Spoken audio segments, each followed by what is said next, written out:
이웃의 소음, 그 뒤에 숨겨진 진실. 갈등의 원인은 누구에게?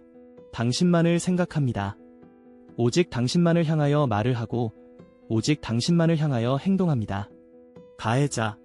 이 글은 블랙 코미디 형식으로 작성되었습니다. 조직 스토킹 가해자들이 얼마나 맹목적이고 비정상적인 집착을 하는지를 희화화하여 풍자하는 글입니다.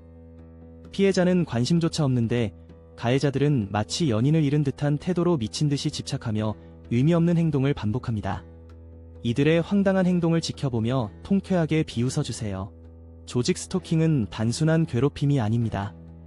이는 조종된 광기의 극단적인 형태일 수 있으며 가해자들은 스스로 생각한다고 믿지만 전파 무기와 뇌파 생체 실험의 영향으로 조종된 상태일 가능성이 큽니다.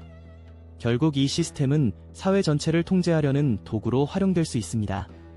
이제 본문을 통해 그 기괴한 현실을 함께 조롱해봅시다. 제목 이웃의 소음, 그 뒤에 숨겨진 진실. 갈등의 원인은 누구에게? 어두운 동네의 소음은 예상치 못한 주인공들의 연극이었습니다.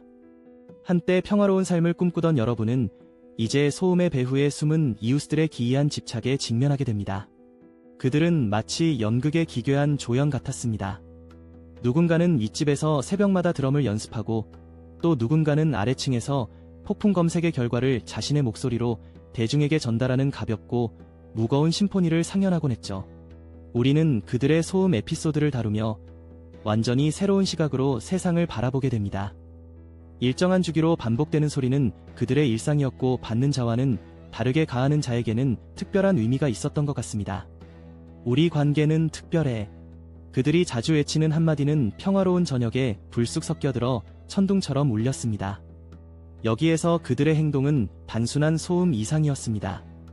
속삭임으로부터 시작해 멀리서 외치는 소리, 심지어 오토바이 배달부와 택배기사까지 가세한 소란스러움은 마치 그들이 집착하는 한 여인을 두고 극복할 수 없는 갈등을 각색한 것처럼 보였습니다. 사랑은 고백하는 것이라고? 이어지는 내용은 블로그 게시물에서 확인하실 수 있습니다. 게시물 링크는 더보기란 또는 고정 댓글을 참고해주세요. 영상이 도움이 되셨다면 좋아요와 구독 부탁드립니다. 감사합니다.